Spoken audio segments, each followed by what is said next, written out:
아멘. 성가대 찬양 감사합니다. 오늘 우리 정계 교우님께서 기도 가운데 말씀 주셨지만 우리 고현 교우님이 지난 화요일 수술 마치고 지금 회복 가운데 있습니다. 아마 통증이 아직까지 좀 남아 있어가지고 한 하루 이틀 정도 더 휴가를 받아서 집에서 이제 좀 회복의 시간을 갖도록 할 예정입니다. 우리 교우님들께서 함께 관심 갖고 기도해 주시면 감사하겠습니다. 그리고 아침에 좋지 않은 소식을 듣게 되었습니다. 김은미 교우님께서 오시다가 교통사고를 당하셔서 지금 아마 수습 중에 있는데 와서 들어봐야지 알겠지만 우리 수습 가운데 그 다음에 또 회복 가운데 잘 이루어지길 주님의 이름으로 기도드립니다. 오늘은 주연제 셋째 주일입니다. 우리에겐 그릿이 있는가라는 제목으로 말씀 함께 나누겠습니다. 지금 여러분 아시안컵이 카타르에서 지금 개최되고 있죠. 지난 12일부터 10일까지 다음 달 10일까지 약 한 달 정도 이렇게 개최될 예정이라고 합니다. 여러분 혹시 어떤 국가가 우승을 좀 할 것 같습니까? 여러분 아신 것처럼 우리나라는 대한민국은 지난 64년간 단 한 차례도 우승하지 못했다고 합니다. 하지만 이번에 아신 것처럼 손흥민, 또 김민재, 이강인 거의 뭐 세계적인 축구 스타들이 총 출동해가지고 이번에는 이제 대한민국이 최고의 절호의 기회가 왔구나 이렇게 좀 예견하고 있습니다. 그래서 이제 축구 팬들이나 전문가들은 결승전에서 우리 한국과 일본이 만나지 않을까 이렇게 예측하고 있는데 제 2차전 경기를 보니까 큰일 났습니다. 지금 떨어질 것 같아가지고 큰일 났습니다. 자, 잘못하면 16강에서 일본과 한국이 만나지 않을까 이렇게 또 보기도 하고요. 그런데 이제 이 아시안컵에 대한 관심이 갖고 있는 상황 속에서 며칠 전에 이 프리미어리그 선수기도 했던 이영표 씨가 방송에 나와서 이번 아시안컵과 관련해서 여러 가지 유익한 이야기를 좀 전해줘서 제가 귀를 쫑긋 세우고 들었습니다. 자신이 보기에 일본의 선수층이 굉장히 대단히 두텁고 사실상 여러분 아신 것처럼 유럽의 강호들 다 또 격파도 했죠. 훌륭한 선수들이 이렇게 많으나 결국은 한국이 이긴다라는 이야기예요. 저는 이제 누가 이기냐, 어느 국가가 이기냐 이야기보다는 선수들이 어떤 역량을 갖출 때 그 경기를 지배하냐 이에 대한 이야기가 훨씬 더 끌렸습니다. 우리가 좋은 선수다, 그 다음에 좋은 팀이다, 또 월드 클래스의 이 선수다라고 할 때 그 기본적인 그 베이스, 역량이 무엇일까, 조건이 무엇일까 이런 이야기를 해요. 그것은 바로 드리블이다라는 겁니다.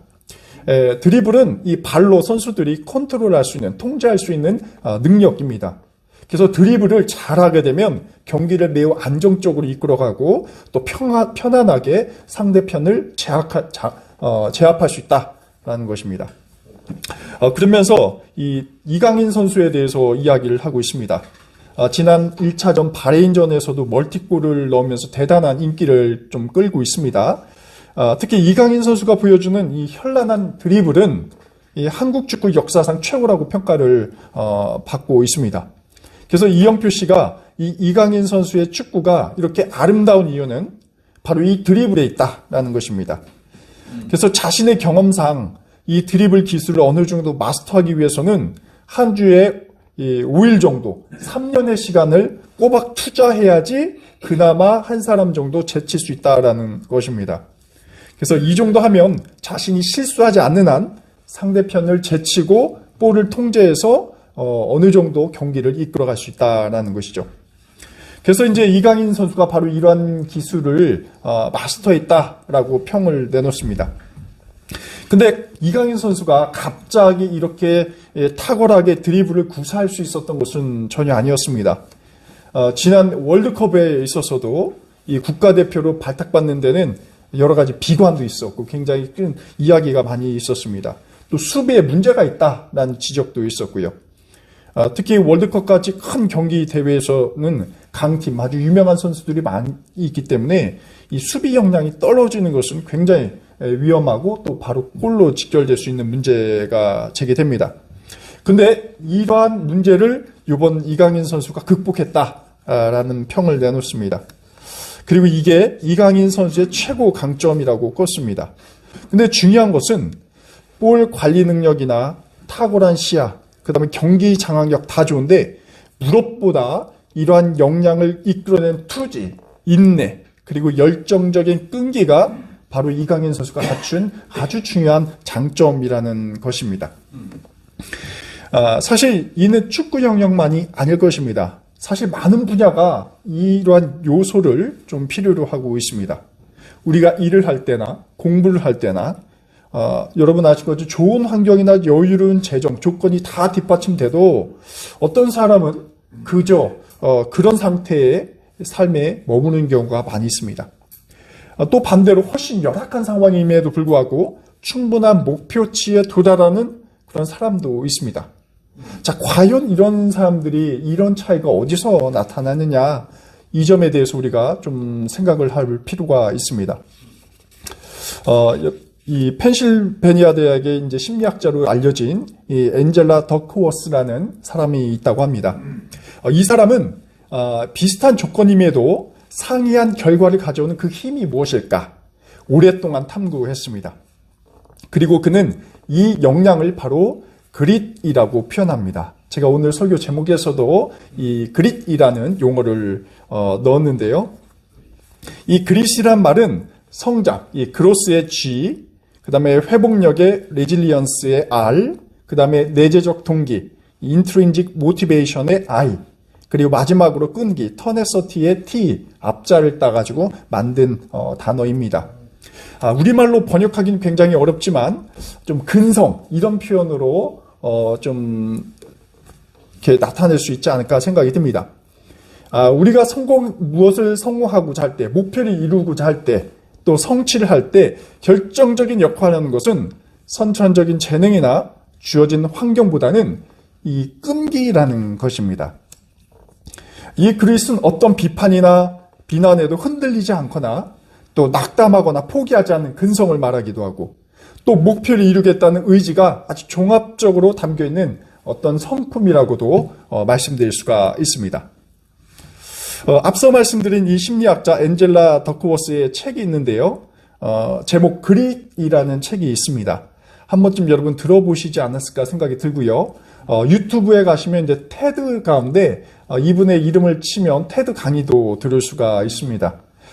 이 책 가운데 이러한 이야기가 등장합니다.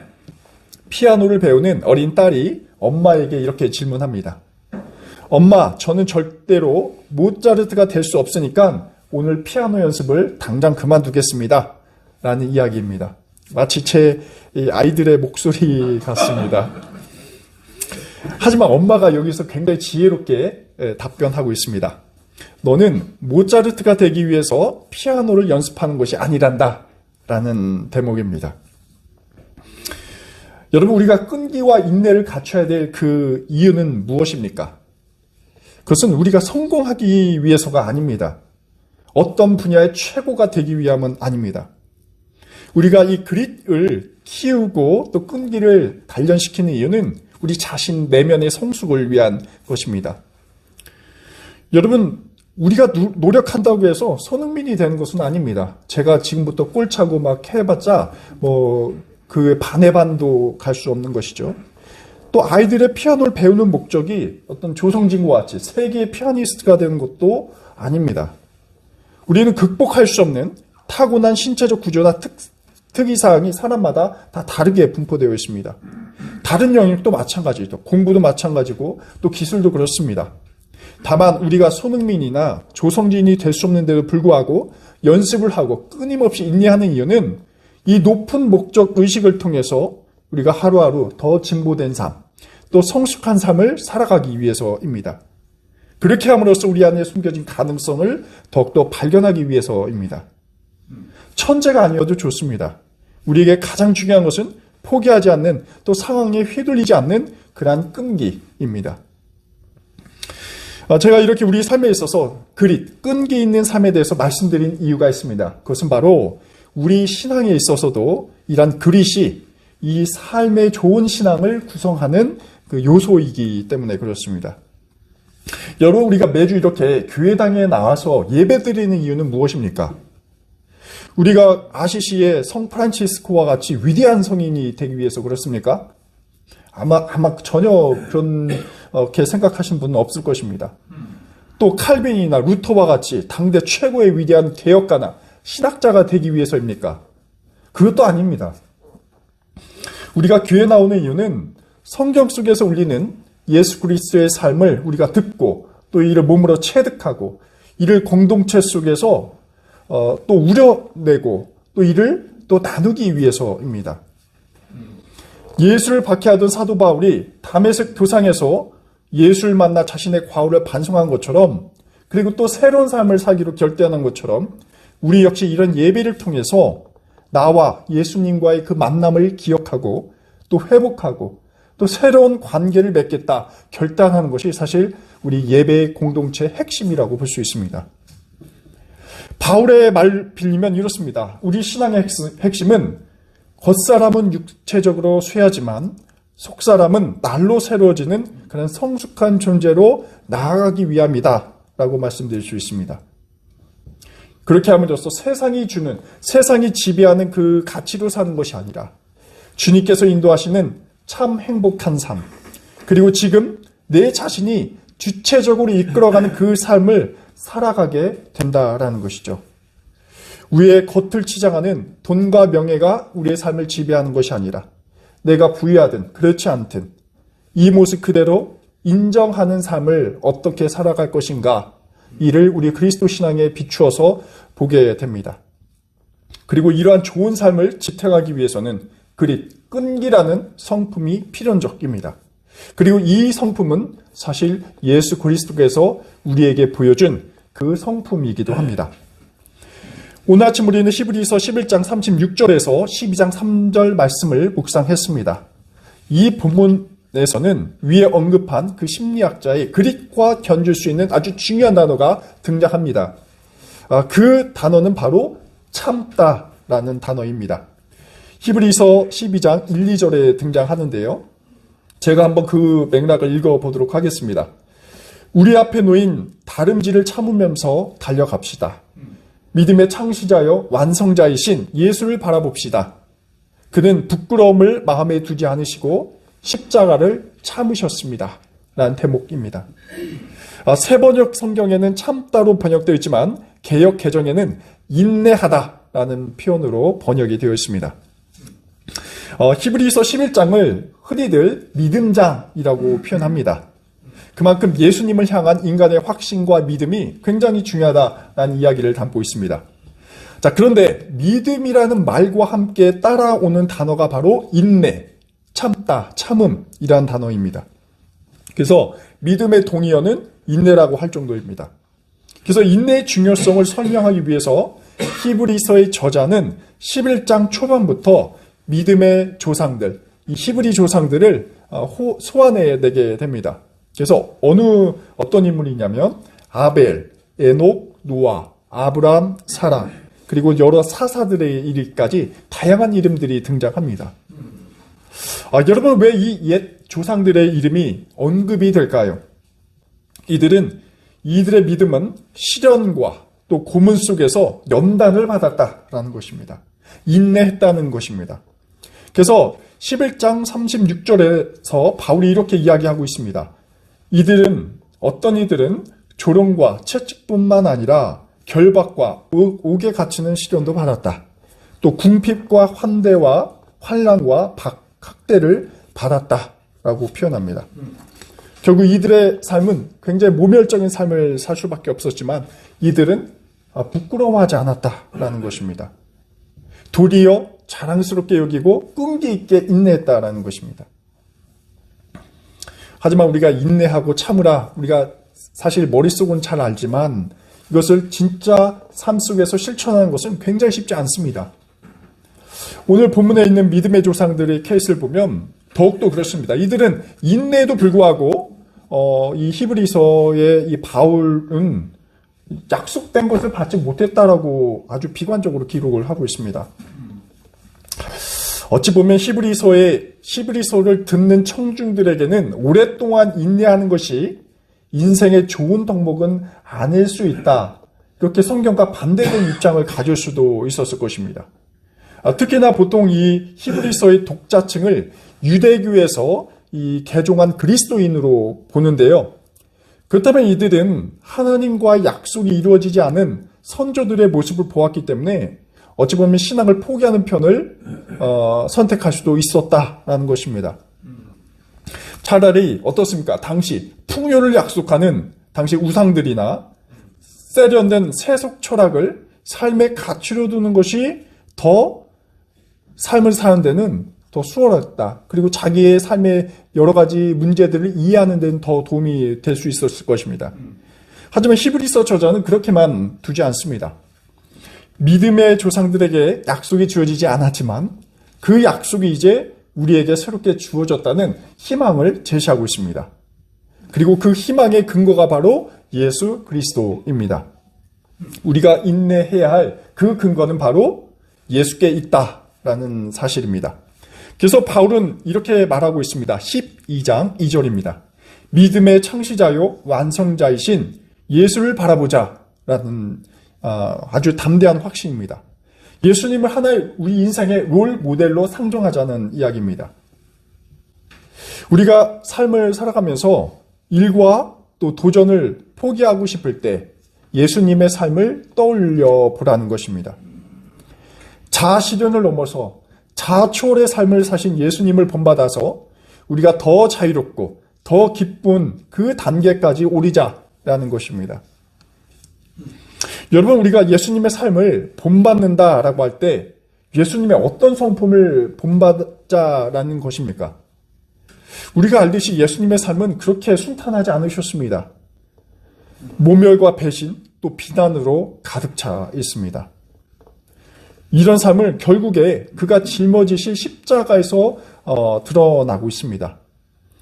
하지만 그가 추구한 하나님 나라와 그 이상은 다른 가치관과 철학 속에서 살던 그리스 로마 시대의 지도자들과 또 지식인들에게도 굉장히 큰 경종을 울렸습니다.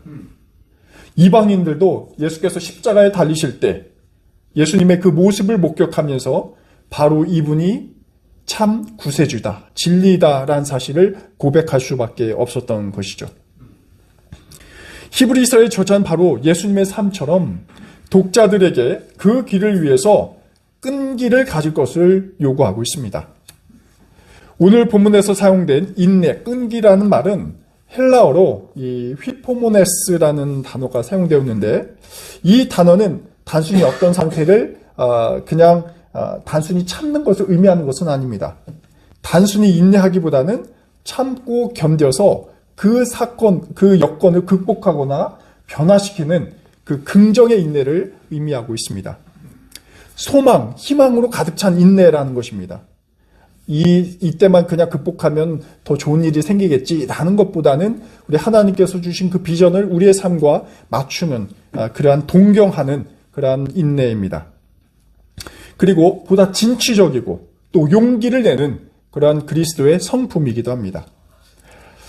이런 인내를 즐겨하는 사람은 그리 많지 않습니다. 하지만 우리 삶이 고통이고 어렵고 또 때로는 힘들 때에도 이러한 인내 모습이 굉장히 중요하고 또 예수님의 삶으로 인해서 우리가 버틸 수 있는 힘을 얻게 되는 것이죠. 그래서 복음서를 통해서 우리가 목격하는 예수님은 고통하는 인간, 또 삶을 번민하는 인간 곁에서 계속 계셔서 우리를 위로하고 하늘의 소망을 보여주십니다. 예수께서 몸소 보여주신 그 섬김과 사랑은 그를 따르는 이들의 그 삶을 비천한 상태에서 고결한 상태로 질적인 변화를 이끌게 되는 것이죠. 여러분, 우리가 성경에 등장하는 이 베드로의 삶을 한번 보도록 하겠습니다. 그는 고기를 낚는 어부에서 사람을 낚는 어부가 되었습니다. 여러분, 사람을 낚는다라는 표현은 어떤 질적인 성숙이 이루어졌다라는 것입니다. 베드로는 예수님처럼 이 나라는 자신이라는 에고가 아니라 이웃이라는 타자에 대해서 궁극적인 관심을 쏟게 됩니다. 또 여기로 예수님을 만나면서 전환이 되는 것이죠. 예수를 만나기 전 그가 생각하는 행복이라면 그것은 고기를 많이 걷어 올려서 그것을 사람들에게 팔고 여기서 나타나는 이윤을 통해서 자신의 삶을 번듯하게 살아가자라는 것일 수 있습니다. 하지만 예수님을 만난 이후로 그는 자신의 이 고기 낚는 일을 그만두게 됩니다. 대신에 더 고기의 양 그리고 더 궁극적인 관심에 그가 더욱더 쏟게 되는 것이죠. 예수님과의 만남을 통해서 그의 삶의 방향은 어디에 있습니까? 나가 아닌 우리로 점차 확장되게 됩니다. 예수님께서 승천하신 이후에 베드로의 삶을 보면 우리가 더 확연하게 볼 수가 있습니다. 예수님을 믿는다라는 것은 결국 우리의 삶의 질적인 변화를 뜻하는 것입니다. 이러한 변화에는 예수께서 보여주신 그 희망의 끈기, 또 휘포모네스를 필요로 하게 됩니다. 열정적인 사랑, 우리가 매주 하는 이 삶의 무게를 이 열정적인 사랑을 통해서 끈기를 통해서 가볍게 하고 또 객관화하고 더 나은 삶으로 이끄는 동기가 된다라는 것입니다. 그래서 이 믿음을 위한 끈기는 사실 이 종교적인 성경에서 말하는 그것을 좀 넘어섭니다. 우리가 오늘 이 순간에 살아가야 될 삶의 의미와 희망을 동시에 전해주는 것이고 또 세상도 이러한 주님이 보여주신 끈기 있는 삶이 굉장히 중요하게 나타나고 있습니다. 시편 기자는 시편 42편 5편 5절에서 이러한 끈기 있는 희망을 이렇게 노래하고 있습니다. 내 영혼아 내가 어찌하여 그렇게 낙심하며 어찌하여 그렇게 괴로워하느냐. 너는 하나님을 기다려라. 이제 내가 나의 구원자 나의 하나님을 또다시 찬양하련다. 우리가 살다 보면 굉장히 좌절할 때도 많이 있습니다. 그래서 어떤 새로운 일을 시작하고 도전하기가 선뜻 쉽지 않은 경우도 있습니다. 하지만 우리가 예수님 신앙으로부터 얻을 수 있는 힘이 있다면 그것은 낙심하지 않기 위해서가 아니라 낙심하더라도 금세 일어나는 그 회복력에 있다라고 볼 수 있습니다. 이게 끈기입니다. 이것이 바로 신앙의 체력이고 훈련일 것입니다. 모차르트가 되지 않더라도 피아노를 치는 사람, 또 손흥민, 이강인이 되지 못하더라도 축구를 하는 사람들, 또 직장 내에서도 만능 재주꾼이 아니더라도 묵묵히 주어진 일을 끊임없이 해가는 사람들. 이러한 삶의 자세를 우리는 예수님의 삶으로부터 얻을 수 있게 됩니다. 2024년 첫 달을 맞으면서 우리는 어떻게 성숙한 존재로 살아갈 것인가, 그리고 보다 가치 있는 삶을 살아갈 것인가 매 순간 고민을 하고 있습니다. 또 좋은 삶, 행복한 삶은 어떻게 살 것인가 궁리하고 있습니다. 제가 지난주 서점관을 가보니까 요즘 쇼펜하우어가 굉장히 큰 인기를 또 끄는 것 같더라고요. 책 서점에 아예 쇼펜하우어 그 코너를 따로 마련할 정도로 하고 있습니다. 이런 철학자들이 제시하는 삶, 굉장히 우리 삶을 이해하는데 도움이 되고 또 행복한 삶이냐, 무엇이냐에 대해서 잘 전달하고 있습니다. 철학가로서의 예수님의 모습을 상정하는 것은 좀 제한적인 수는 있긴 하겠지만 예수님도 하나의 위대한 당대 철학자로서 좋은 삶, 행복한 삶이 무엇인가에 대해서 다른 그리스 철학자들과 굉장히 크게 경쟁을 하기도 했습니다. 하지만 굉장히 독특한 유니크한 점은 예수님께서는 그 행복이 나를 통해서 얻어지는 것이 아니라 우리를 통해서 얻어진다는 굉장히 중요한 공동의 가치를 전해주고 계십니다. 그리고 우리는 이러한 물음에 대해서, 삶의 물음에 대해서 끊임없이 예수님의 신앙과 관련지어서 생각할 때 우리가 진정으로 자유를 얻고 기쁨을 얻을 수 있다는 것에 도달하게 됩니다. 우리가 마주하는 이 무거운 짐과 얽매는 족쇄로부터 자유하기 위해서 히브리서 기자는 우리에게 굉장히 단순하게 말하고 있습니다. 그것은 예수를 바라보고 살자라는 것입니다. 예수께서 설정하신 삶의 목표를 우리 것으로 삼고 우리로 예수님께서 보여주신 그 사랑을 위한 경주에 몰입할 것을 주문하고 있습니다.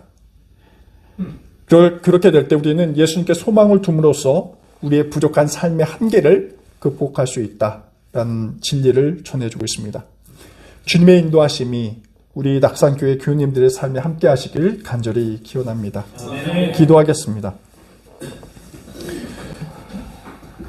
은총의 주님, 저희의 매 삶에 당신의 은총과 계획을 기대하고 있습니다.